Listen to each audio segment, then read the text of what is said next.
ठंड में सुबह 4 बजे ठंडे पानी से नहाने वाला ससुराल। ओफो, ये अलार्म फिर से बजना शुरू हो गया। चैन से मुझे कोई सोने भी नहीं देता। प्रीति अपना अलार्म बंद करके फिर से सो जाती है। अब उसकी मम्मी चाय नाश्ता लेकर उसके कमरे में आती है। अरे ओ नालायक, अब तो उठ जा। 5वीं बार तेरा अलार्म बजा है और तूने फिर से उसे बंद कर दिया। जब तुझे अलार्म बंद करके वापस सो जाना होता है और उठना ही नहीं होता तो अलार्म भरती ही क्यों है? रुक जाओ मम्मी। नहीं, चल जल्दी उठ, हमें बाहर काम से भी तो जाना है। सीमा जबरदस्ती प्रीति को उठा देती है और वो नींद में ही अपने बिस्तर पर चाय पीती है। आपको तो पता ही है मम्मी की मुझे कितनी ज्यादा ठंड लगती है, इसलिए मुझे बिस्तर से उठना बहुत ज्यादा मुश्किल हो जाता है और मेरा बिस्तर से उठने का मन भी नहीं करता। तेरा बिस्तर से उठने का मन नहीं करता, लेकिन अब तेरी शादी हो जाएगी, उसके बाद तो तुझे जल्दी उठना ही पड़ेगा। अपने ससुराल वालों के सामने इतने ड्रामे नहीं कर सकती। अगर अभी से तूने अपनी आदत नहीं सुधारी तो आगे जाकर तुझे बहुत परेशानी होगी। अब तो तेरी शादी भी होने वाली है। बस मम्मी, सुबह सुबह आप फिर से उठने के बाद लेक्चर मत दो, अब जो होगा देखा जाएगा। प्रीति को सर्दियों में बहुत ज्यादा ठंड लगती थी और उसका जल्दी उठने का भी मन नहीं करता था। इसी बात से उसकी मम्मी बहुत ज्यादा परेशान थी, क्योंकि अब अगले ही महीने उसकी शादी भी होने वाली थी। इसीलिए सीमा अक्सर प्रीति को समझाती थी। धीरे धीरे वक्त गुजरता है और फिर प्रीति की शादी हो जाती है विदाई के समय। मुझे ससुराल नहीं जाना। क्या बात है प्रीति, तुम कैसी बातें कर रही हो? अब तो हमारी शादी हो गई है, अब तो तुम्हें जाना ही होगा। क्या तुम सच में मेरे साथ नहीं जाना चाहती? जाना भी चाहती हूँ और नहीं भी जाना चाहती। क्या ऐसा नहीं हो सकता कि मैं गर्मियों में आ जाऊं? वहां जाकर मुझे सुबह जल्दी उठना होगा। प्रीति की इस बात पर रोहन हंसने लगता है। तुम भी ना प्रीति, बिल्कुल बच्चों की तरह रो रही हो। चिंता मत करो, सब ठीक हो जाएगा। लेकिन प्रीति को नहीं पता था कि वो जिस बात से डर रही है उससे भी खतरनाक सरप्राइज तो उसका वेट कर रहा है। ससुराल के गेट पर पहुंचकर प्रीति के ससुराल वाले उसका धूमधाम से स्वागत करते हैं। आ जाओ बहू, अपने दाएं पैर से कलश को गिराकर गृह प्रवेश करो। हाँ, और उसके बाद कुमकुम की थाली में अपना पैर रखना। अपनी दोनों सास के कहे मुताबिक प्रीति ऐसा ही करती है, जिसके बाद पड़ोसन मजाक उड़ाते हुए कहती है, चलो बहू, तुम्हारा स्वागत है। अब यहाँ पर तुम्हारी दोनों सास हैं, देखना तो जरा कहीं अपनी दोनों सास से तुम परेशान ना हो जाओ। अरे अभी तो हमारी बहू ने गृह प्रवेश ही किया है और तू अब से पहले हमारी बहू को डरा रही है। ये तो बहुत गलत बात है शीला तेरी। अरे मैं बहू को डरा नहीं रही, मैं तो बस उसके साथ मजाक कर रही हूँ। कहीं पता चले कि हमारी बहू इतनी ज्यादा डर गई कि अगले दिन वो बिस्तर के नीचे ही छुप जाएगी और उससे बाहर ही नहीं निकलेगी। इस तरह हर कोई प्रीति का मजाक उड़ा रहा था। सारी रस्में होने के बाद प्रीति अपने कमरे में जाती है और जल्दी से कपड़े बदल लेती है और उसके बाद रजाई में घुस जाती है। मुझे तो बहुत ज्यादा ठंड लग रही है। मेरा तो बिल्कुल भी अब रजाई से बाहर निकलने का मन नहीं कर रहा। मन कर रहा है कि पूरा दिन बस आराम से सोती रहूं। बस बहुत थक गई हूं मैं। तो तुम्हें किसने कहा है बाहर निकलने के लिए? तुम आराम से यहाँ पर सो सकती हो। हाँ, मैं अभी तो आराम से सो सकती हूँ, लेकिन मुझे कल सुबह जल्दी भी तो उठना होगा। ससुराल में आने के बाद तो अच्छे अच्छे सीधे हो जाते हैं। उसके बाद प्रीति अपने फोन में 6 बजे का अलार्म सेट करती है और आराम से रजाई तानकर सो जाती है। लेकिन सुबह 4 बजे ही उसके कमरे में उसकी नंद आ जाती है। भाभी, भाभी उठिए, अब तक आप सो रही हैं। अब चलिए जल्दी भी उठ जाइए। रिया तेज चिल्लाकर अचानक से प्रीति को उठा रही थी, जिसकी वजह से वो नींद में डर जाती है और नींद में जैसे ही वो बैठती है तो चिल्लाती है, अरे अरे, क्या हो गया? भूकंप आ गया क्या? या बाढ़ आ गई? ये क्या हो गया है? भागो भागो, जल्दी भागो। और कहाँ भागना है ये तो बता दो। अरे भाभी, आराम से, आप शांत हो जाइए। हमें कहीं भी नहीं भागना है। मैं तो बस आपको उठाने के लिए आई हूँ। आप जल्दी से उठ जाइए, बाकी सब आपका इंतजार कर रहे हैं। अच्छा, लेकिन कौन इंतजार कर रहा है मेरा? ओफो भाभी, आप भी कितने सवाल पूछती हो। आपके ससुराल वाले आपका इंतजार कर रहे हैं और भला आपका इंतजार कौन करेगा? लेकिन अभी तक तो मेरा अलार्म भी नहीं बजा। मेरा फोन कहीं साइलेंट तो नहीं हो गया था, या फिर मैं अलार्म लगाना भूल गई थी। इसके बाद प्रीति अपना फोन चेक करती है तो देखती है कि अभी तो घड़ी में सिर्फ 4 ही बजे हैं, जिसे देखकर उसे हैरानी होती है। लेकिन रिया, अभी तो सिर्फ 4 बजे हैं। तुमने मुझे आधी रात को क्यों उठा दिया? प्रीति की इस बात पर रिया हंसते हुए कहती है, कमाल करती हो भाभी, आप भी पता नहीं कैसे मजाक करती हो। अभी आधी रात नहीं हो रही है, बल्कि एकदम सुबह हो रही है। अब आप बस करो, यहीं पर दुनिया जहाँ की बातें कर लोगी क्या? चलो अब जल्दी से उठकर मेरे साथ चलो। प्रीति उठकर नीचे आती है तो देखती है कि उसके ससुराल में हर कोई उठ गया था और वो सब तैयार होकर बैठे थे। पता बहू, आज तो तूने उठने में बहुत देर कर दी, लेकिन कोई बात नहीं, अभी तेरी शादी ही हुई है और शायद काफी थकान होगी, इसीलिए हम समझ सकते हैं, लेकिन कल से तुझे एकदम समय पर उठना होगा। अब तू जल्दी से जाकर तैयार हो जा। लेकिन आप सबने मुझे इतनी जल्दी तैयार करने के लिए क्यों कह रहे हैं? हमें कहीं जाना है क्या? नहीं बेटा, हमें कहीं नहीं जाना। हमारे घर में तो यही रिवाज है कि हम सब सुबह 4 बजे उठकर जल्दी से तैयार हो जाते हैं और उसके बाद ही घर का सारा काम करते हैं। अब तुम्हें हमारे लिए चाय नाश्ता भी तो बनाना है और रसोई में जाने के लिए उसके पहले तुम्हें तैयार तो होना ही होगा, क्योंकि रसोई में बिना नहाए नहीं जा सकते। बिल्कुल सही कहा, और हमें फिर पूजा भी तो करनी है। बिना पूजा किए हमारा शरीर बिल्कुल भी एक्टिव नहीं हो सकता, इसलिए हमें नहा धोकर तैयार होकर पूजा करनी चाहिए और उसके बाद ही कोई दूसरा काम करना चाहिए, जिसकी वजह से हमारा शरीर एकदम पॉजिटिव एनर्जी से भर जाता है। बिल्कुल, हमारी तो बचपन से ही आदत है, चाहे सर्दी हो या गर्मी, हम सुबह 4 बजे उठकर तैयार हो जाते हैं। उसके बाद पूजा पाठ करते हैं और फिर ही कोई दूसरा काम करते हैं। इसलिए भाभी तैयार हो जाओ, अब से आपको रोज सुबह 4 बजे उठकर तैयार होना होगा। ये बात सुनकर तो प्रीति के पांव जम जाते हैं और उसे बहुत बड़ा झटका लगता है, जिसके बाद वो मन ही मन में सोचती है, हे भगवान, मैं यहाँ पर आकर कौन सी मुसीबत में फंस गई हूँ, मुझे तो समझ ही नहीं आ रहा। अभी तो प्रीति को एक और बड़ा झटका लगना बाकी था। ठीक है, मैं अभी जल्दी से जाकर नहा लेती हूँ। अब प्रीति बाथरूम में जाकर देखती है तो ना तो उसे कहीं पर भी गीजर नजर आता है और ना ही कहीं पर कोई रॉड नजर आती है। कमाल की बात है, इस बाथरूम में ना तो गीजर है ना रॉड है। अब मुझे वापस जाकर उनसे पूछना होगा। जिसे देखकर वो वापस आती है। अब क्या हो गया पोता बहू, तू इतनी जल्दी वापस क्यों आ गई? दादी जी, मैं तो बस यही पूछने आई थी कि बाथरूम में ना तो गीजर है और ना ही कोई रॉड है, तो मुझे गर्म पानी कहाँ से लेना होगा? अरे पोता बहू, तो भी कमाल करती है, तुझे भला गर्म पानी की जरूरत क्यों है? अब दादी नहाने जा रही हूँ तो मुझे नहाने के लिए तो गर्म पानी की ही जरूरत होगी ना। अब आप खुद बताओ, इतनी सर्दी में तो मैं ठंडे पानी से नहीं नहाऊंगी। बिल्कुल सही समझा तूने, तुझे बिल्कुल ठंडे पानी से ही नहाना होगा। प्रीति ने तो बस ये मजाक में कहा था और उसकी दादी सास ने कहा कि उसे सच में ही ठंडे पानी से नहाना है, जिसे सुनकर तीसरी बार सुबह से अब तक प्रीति का मुंह बन जाता है। मैं जानती हूँ दादी सास की आप मेरे साथ मजाक कर रही हैं, लेकिन चिंता मत कीजिए, मैं आपसे नहीं डरूंगी, क्योंकि मुझे पता चल गया है कि आप लोग कल भी मेरे साथ बहुत सारा मजाक कर रहे थे। प्रीति बेटा, तुम्हारी दादी मजाक नहीं कर रही, वो जो कह रही हैं बिल्कुल सच कह रही हैं और एकदम सीरियस होकर कह रही हैं। हम सब हमेशा हर सर्दी में ठंडे पानी से ही नहाते हैं। हमारे यहाँ चाहे सर्दी हो चाहे गर्मी हो, हम 12 मास तक ठंडे पानी से ही नहाते हैं। लेकिन इतनी भारी ठंड में ठंडे पानी से नहाने में परेशानी भी तो हो सकती है। कैसी परेशानी हो सकती है बेटा? चाची जी, हम बीमार हो सकते हैं या कुछ भी हो सकता है। चिंता मत करो, तुम्हें घबराने की जरूरत नहीं है।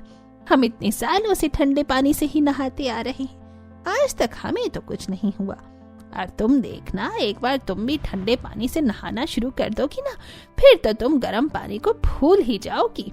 तुम इतनी चिंता मत करो, तुम जल्दी से ठंडे पानी से नहा कर आओ, उसके बाद तुम्हें अच्छा फ्रेश फील होगा। उसके बाद प्रीति जाती है और उसे मजबूरन ठंडे पानी से नहाना पड़ता है। नहाने के बाद प्रीति को बहुत ज्यादा ठंड लग रही थी।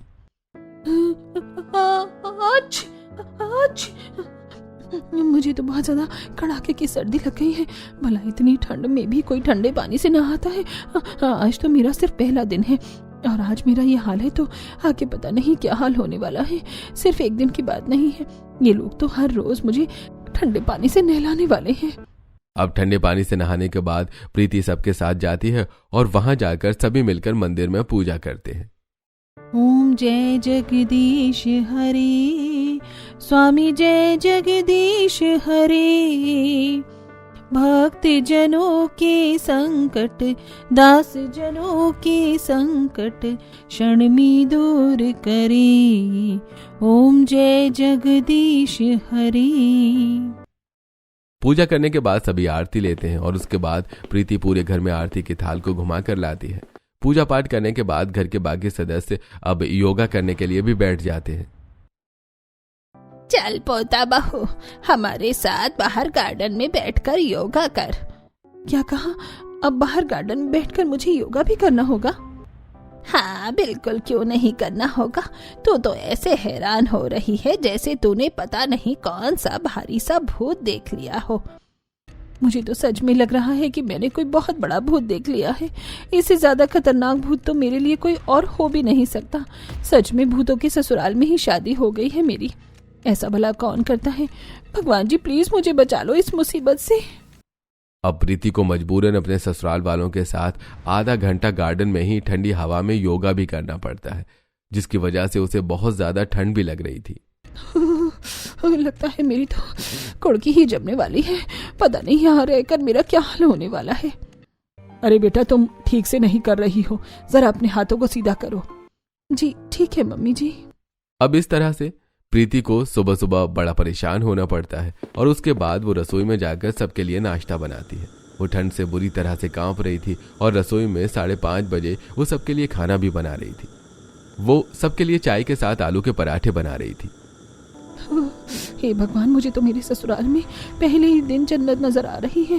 मुझे तो लगता है मुझे यहाँ से जल्दी से रफा दफा होकर भागना पड़ेगा, वरना मेरा तो यहाँ पर काम तमाम हो ही जाएगा। अब प्रीति सभी को चाय नाश्ता परोसती है और जब सब खाना खाते हैं तो सभी को बहुत अच्छा लगता है। मानना पड़ेगा, सच में तूने खाना तो बहुत ही स्वादिष्ट बनाया है। हाँ वाकई खाना तो बहुत स्वादिष्ट बना है। ये लो बेटा, तुम्हारी पहली रसोई का इनाम। नहीं नहीं चाचा जी, कोई बात नहीं। अरे बेटा ले लो, इस तरह आशीर्वाद को मना नहीं करते, ये तो बड़ों का आशीर्वाद होता है। बल्कि ये लो, मेरी तरफ से भी तुम्हारे लिए तोहफा है। इस तरह सभी खाना खाकर अपने अपने काम पर चले जाते हैं। इसके बाद प्रीति भी घर का सारा काम करती है। वो पहले ठंडे पानी से पोछा लगाती है, उसके बाद ठंडे पानी से कपड़े धोती है। फिर जब प्रीति छत पर कपड़े सुखाने के लिए जाती है तो आज तो कितनी अच्छी खिलखिलाती हुई धूप निकली है। ऐसी धूप में तो बैठकर मजा ही आ जाएगा। एक काम करती हूँ, थोड़ी देर यहाँ पर बैठ जाती हूँ। बहुत देर से इतने ठंडे पानी में काम कर रही थी। एक तो सुबह जल्दी उठी थी तो थोड़ा सा रेस्ट तो बनता ही है।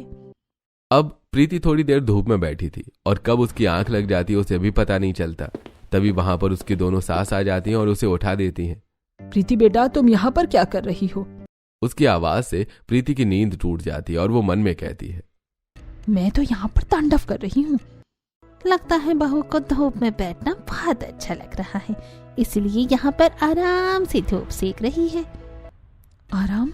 इन्हें लग रहा है मैं यहाँ आराम कर रही हूँ। अरे जब से इस घर में कदम रखा है, आराम शब्द तो मेरी डिक्शनरी से मिट चुका है। एक काम करो बेटा, हमें बहुत भूख लग रही है, तुम हमारे लिए दोपहर का लंच बना दो। जी ठीक है मम्मी जी। उसके बाद प्रीति सभी के लिए लंच का खाना बनाती है और इस तरह शाम हो जाती है। फिर शाम को भी प्रीति घर का बाकी काम करती है और रात को सभी को खाना खिलाकर देर रात को काम करके अपने कमरे में जाकर लेटती ही है कि तभी हाय राम, मेरी कमर तो बुरी तरीके से टूट गई है। मैं क्या करूं, मुझे तो कुछ समझ ही नहीं आ रहा। मैं तो आज बहुत ज्यादा थक गई हूँ। मेरा मन कर रहा है अब मैं अच्छे खासे 24 घंटे के लिए सो जाऊं। क्या प्रीति, तुम भी कैसी बातें करती रहती हो? भला 24 घंटे भी कोई सो सकता है? हाँ बिल्कुल सो सकता है, मैं सो सकती हूँ। मेरा मन कर रहा है कि सो जाऊं, लेकिन कोई मुझे यहाँ पर सोने नहीं देगा। मुझे तो यहाँ पर हर कोई सुबह 4 बजे ही उठा देगा। एक बात बताइए, ये सुबह 4 बजे उठने का रिवाज कहाँ से शुरू हुआ? हमारे घर में तो ये बहुत स्टार्टिंग से ही चलता आ रहा है। हम अपने दादा दादी को भी देखते थे, वो भी हर रोज सुबह 4 बजे उठते थे और चाहे सर्दी हो या गर्मी ठंडे पानी से ही नहाते थे। लेकिन ऐसा आखिर क्यों? खुद को इतना टॉर्चर क्यों करना है? क्योंकि इससे शरीर एकदम स्वस्थ और ताजा रहता है और पूरा दिन काम करने में भी बिल्कुल सही होता है। उसके बाद सभी सो जाते हैं और रात के 12 बजे जब प्रीति अपने आराम से अपने बिस्तर पर सो रही थी तब उसके कमरे में उसकी बड़ी नंद आती है। भाभी भाभी जरा उठ जाओ। अब प्रीति फिर से हड़बड़ाकर उठ जाती है। आज कौन सा तूफान आ गया है? अब फिर से हमें भागना है क्या?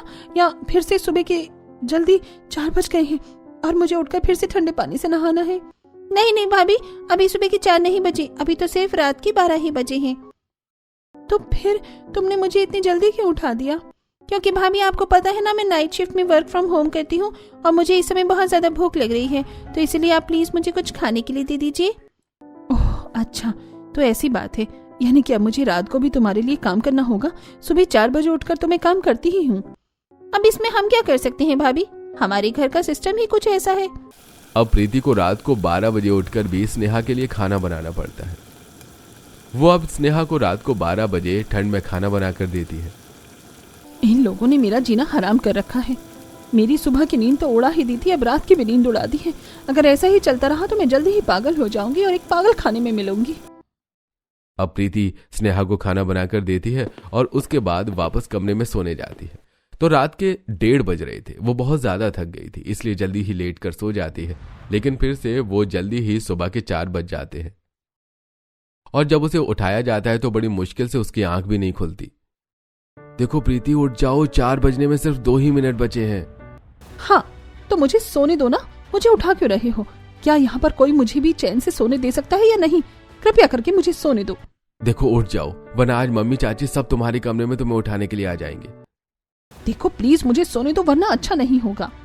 प्रीति गुस्से में रोहन को तो फटकार देती है, लेकिन तभी वहां पर शांति आ जाती है और प्रीति को उठाती है। प्रीति बहू उठ जाओ, अब तक तुम उठी नहीं, हम सब उठकर तैयार भी हो गए हैं। शांति की आवाज सुनकर प्रीति फट से उठ जाती है, क्योंकि उसकी मजबूरी थी। अगर वो शांति की बात नहीं मानेगी तो फिर उसकी सास तो उसे अच्छे से सुना देगी। बस इसी बात की वजह से प्रीति जल्दी से उठ जाती है। उसके बाद वो डरते हुए सुबह 4 बजे ठंडे पानी से नहाने जाती है। हे भगवान, मैं क्या करूं? मेरा तो बिल्कुल भी नहाने का मन नहीं कर रहा। मैं नहाना रहने भी दे सकती, लेकिन मुझे पूजा में बैठना है और वहां पर मैं बिना नहाए नहीं बैठ सकती, वरना गलत हो जाएगा। अगर पूजा नहीं करनी होती तो मैं झूठ बोल देती कि मैं नहा ली हूँ। अब प्रीति बहुत ही बड़ी कश्मकश में फंस चुकी थी। उसका बिल्कुल भी ठंडे पानी से नहाने का मन नहीं था, खासकर सुबह 4 बजे उठकर, वो भी इतनी ठंड में। लेकिन फिर भी प्रीति जैसे तैसे करके ठंडे पानी से नहा ही लेती है। अब ठंडे पानी से नहाने के बाद प्रीति सबके साथ बैठकर पूजा करती है। पूजा करने के बाद फिर से हर रोज की तरह उसे बाहर गार्डन में योगा करना पड़ता है। अरे पोता बहू, जरा ढंग से योगा कर। तू तो ऐसे कर रही है जैसे तेरे शरीर में जान ही नहीं है। देख मुझे, मैं 70 साल की नौजवान हूँ और तुझसे ज्यादा अच्छा योगा कर रही हूँ। जरा ढंग से हाथ पैर चला। दादी जी, मैं कर रही हूँ, मेरी तरफ से पूरी कोशिश कर रही हूँ, लेकिन मुझसे नहीं हो रहा। अरे बहू, तू ठीक से कर रही होती तो हम तुझे टोकते भी नहीं। चल अब जल्दी से कर और सब अच्छे से कर। इस तरह प्रीति को हर रोज सुबह ठंड में 4 बजे उठना पड़ता था और फिर ठंडे पानी से नहाना पड़ता था, जिसके बाद फिर सब उसे योगा भी करवाते और फिर उसे घर का बाकी काम भी करना पड़ता था, जिसकी वजह से प्रीति बहुत ज्यादा परेशान हो जाती थी।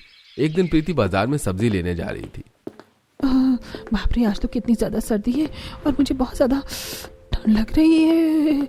इतनी ठंडी ठंडी हवा चल रही है, एकदम से सीने को चीरते हुए जा रही है। ऊपर से इतनी ठंड में घर का काम और सुबह 4 बजे उठना मुझसे तो बिल्कुल भी नहीं हो पा रहा है। सच में मैं बहुत परेशान हो रही हूँ। सब्जी वाले के पास प्रीति जाती है और उससे सब्जी लेती है। भैया, मुझे 1 लीटर टमाटर, 1 लीटर आलू और 1 लीटर प्याज दे दो। अरे बहन जी, आप यहाँ पर दूध लेने आई हैं या सब्जी लेने आई हैं, जो लीटर में तोल करवा रही हो? हाँ भैया, जो भी बोलते हैं। 1 लीको टमाटर दे दो। अरे बहन जी, वो लीको नहीं होता, किलो होता है। हाँ भैया, जो भी है दे दो, बस जल्दी से। आप समझ गए ना मेरी बात? मुझे बहुत नींद आ रही है, आप जल्दी करो प्लीज। इस तरह प्रीति नींद में ही जैसे तैसे करके बड़ी मुश्किलों से सब्जी ले लेती है और उसके बाद घर आ जाती है। जब वो घर आ रही थी तब रास्ते में उसे उसकी पड़ोसन मिलती है। तब वो प्रीति को नींद की हालत में देखते हुए कहती है, अरे प्रीति बहू, क्या बात है? मुझे तो तेरी हालत कुछ ठीक नहीं लग रही। क्या बात है, तेरे ससुराल वाले तुझे सोने नहीं देते क्या? नहीं आंटी जी, ऐसी कोई बात नहीं है, सब ठीक है। रहने दो बहू, काहे को झूठ बोलती हो? मैं तेरे को ऊपर से देखती हूँ, कैसे तेरे ससुराल वाले तुझे भी सुबह 4 बजे उठा देते हैं और तुझसे भी बाहर आंगन में योगा करवाते हैं। मैं सब जानती हूँ तेरे ससुराल वालों को अच्छे से। इनकी तो इतने सालों से यही आदत है। इतने साल हो गए लेकिन आज तक इनकी आदत नहीं सुधरी। बस आंटी जी, क्या बताऊं, अब कुछ नहीं कह सकते। उन्हें लगता है कि सुबह जल्दी उठकर सब काम करना बहुत अच्छा रहता है, बस इसीलिए उठ जाती हूँ मैं भी। अब तो मुझे भी धीरे धीरे आदत हो जाएगी। इतना कहकर प्रीति वहां से चली जाती है। तब शीला खुद से कहती है, हाँ, मैं सब जानती हूँ इस बहू को बहुत ज्यादा परेशानी हो रही है, लेकिन फिर भी अपने ससुराल वालों की बुराई नहीं करके गई। अरे अगर कोई बहू हमारे सामने बुराई नहीं करेगी तो हमें बातें कहाँ से मिलेंगी? इतना कहकर शीला घर के अंदर चली जाती है और जब प्रीति घर के अंदर जाती है तब सभी घर वाले उसका बेसब्री से इंतजार कर रहे थे। बेटा एक काम करो, तुम हमारे लिए बढ़िया सा चाय नाश्ता बना दो। तुम एक काम करना, चाय के साथ बढ़िया से गर्मा गर्म पकौड़े और गर्मा गर्म समोसे बना देना। इतनी गर्मी में गर्मा गर्म पकौड़े और चाय खाकर तो मजा ही आ जाएगा। बिल्कुल सही कहा, गर्मा गर्म चाय के साथ गर्मा गर्म पकौड़े सर्दी में तो खाकर मजा ही आ जाता है। और तुम तो बहुत ही अच्छे पकौड़े और समोसे बनाती हो। बहू अब तुम हमारे लिए जल्दी से खाना बना दो, बहुत भूख लग रही है। जी ठीक है पापा जी, मैं अभी आपके लिए बना देती हूँ। इतना कहकर प्रीति रसोई में जाती है और पकौड़े बनाने के लिए आलू गोभी प्याज टमाटर सब्जी काटना शुरू करती है और उसके साथ वो मैदे का आटा भी लगा देती है ताकि वो समोसे बना सके और कुछ आलू भी उबालने के लिए रख देती है। प्रीति बहुत ज्यादा परेशान हो चुकी थी क्योंकि उसे बहुत ज्यादा नींद आ रही थी। इतने दिनों में वो 4 बजे का जल्दी उठने का रूटीन करके प्रीति का नींद का सिस्टम ही पूरी तरीके से बिगड़ चुका था और उसकी नींद भी पूरी नहीं होती थी। हे भगवान, मेरा तो मन कर रहा है कि मैं यहीं पर सो जाऊं। पता नहीं कैसे ससुराल वाले हैं मेरे, खुद तो पूरे दिन में सो जाते हैं और मुझे पूरा दिन बस काम बताते रहते हैं। एक तो मेरी वर्क फ्रॉम होम वाली ननद की वजह से मैं रात को भी नहीं सो पाती हूँ। मैं क्या करूँ राम। इस तरह दुखी होकर प्रीति जैसे तैसे करके सभी के लिए चाय नाश्ता बनाती है और सभी को खाने के लिए देती है। सब बड़े मजे से चाय नाश्ता करते हैं। अरे वाह, चाय नाश्ता करके तो बड़ा मजा आ गया। सच में ही ये बहुत स्वादिष्ट बना था। हाँ बिल्कुल, बहू ने तो चाय समोसे बहुत ही स्वादिष्ट बनाए हैं। सर्दी में चाय के साथ बढ़िया बढ़िया गर्मा गर्म समोसे और पकौड़े, ओ हो, क्या कॉम्बिनेशन है। हमारी पोता बहू के हाथों में तो जादू है। सच में बहुत ही स्वादिष्ट खाना बनाती है हमारी बहू। ये सब कमाल सिर्फ सुबह 4 बजे उठने का है और क्योंकि वो ठंडे पानी से नहाती है इसलिए सारा काम अच्छे से कर पाती है। हाँ जरूर, 4 बजे उठने से तो मैं कोई 30 माँ खां बन जाती हूँ ना, जो अपने आप ही सारा काम हो जाता है और सब काम बहुत अच्छे से हो जाता है।